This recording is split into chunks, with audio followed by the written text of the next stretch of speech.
ലഹരി മരുന്നുകളുടെ ഉപയോഗം ഇന്നത്തെ സമൂഹത്തിൽ ഒരു ക്യാൻസർ പോലെ പടർന്നു പിടിച്ചുകൊണ്ടിരിക്കുകയാണല്ലോ.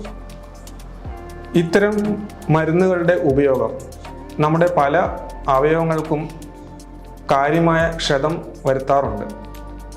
വൃക്കകൾക്ക് സ്ഥായിയായ തകരാറ് വരുത്തുന്ന രീതിയിൽ ഇത്തരം മരുന്നുകൾ പ്രവർത്തിക്കാറുണ്ട്.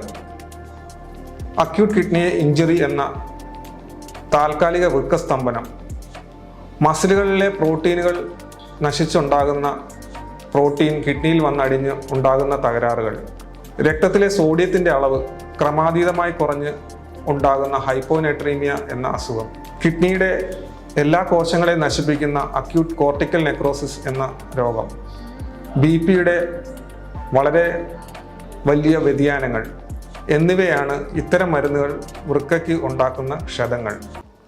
ലഹരി വിമുക്തമായ ഒരു നല്ല നാളേക്കായി ഇത്തരം മരുന്നുകളുടെ ഉപയോഗം നമ്മുടെ സമൂഹത്തിൽ നിന്ന് തുടച്ചു നീക്കുക എന്നത് നമ്മുടെ ഓരോരുത്തരുടെയും ഉത്തരവാദിത്തമാണ്.